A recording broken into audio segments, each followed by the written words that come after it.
পাগল বলো অনেক কিছু বলছে। যাই হোক, আমাদের সমাজেও এই কথাটা আছে, অনেকে বলে যে হুজুর পেট এত বড় কে, পরের দেখাইয়া কয় কি কয় না? আরে জোরে বলেন, কয় কি কয় না? হুজুরে পরেরটা কবে খাইল? আমরা তো হুজুরের দলে।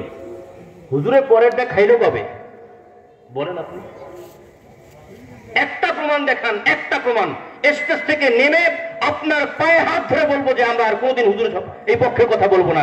একটা প্রমাণ যদি কেউ দেখাইতে পারেন এই দারুন নাজাত মাদ্রাসার স্টেজ থেকে, গ্যারান্টি দিলাম এবং চ্যালেঞ্জ করলাম পুরো বিশ্ববাসীকে, কোন একজন হুজুর আলেম কেন সমাজের নেতৃত্ব দিবে, আলেম কেন ভালো কাজ করবে, আলেম কেন ফতোয়া দিবে, আলেম কেন পিতা মরে গেলে ফারায়েজ দিবে, ইত্যাদি ইত্যাদি আলেমকে নিয়ে খোঁচাখুচি করে সমালোচনা করে, তারা ভালো করে মাথায় রাখেন মুহাম্মাদুর রাসূলুল্লাহ যেমন দাওয়াত খেতে এসে আসার পরে আবু জাহেল খোঁচা দেয়, উতবা খোঁচা দেয়, সাহাবা খোঁচা দেয়, আজকে এই জমিনের মধ্যে এখনো পর্যন্ত যারা হুজুর দেখলে খোঁচাখুচি করে, হুজুর দেখলে যাদের চুলকায়, বুঝতে হবে এই লোকটা সাধারণ লোক নয়, এই লোকটা নিঃসন্দেহে আবু জাহেলের পিতাত্তা, সাহাবার পিতাত্তা, উতবা এবং কাফেরদের পিতাত্তা, যেরকম ঠিক না দেখে সাধারণ মানুষ না এটা। যাই হোক, খাওয়ার সামনে দিচ্ছে, নবীজি খাইতেছেন, খানা খাবেন, নবীজি একটা লোকমা নিয়ে হাত এখানে নিয়েছেন।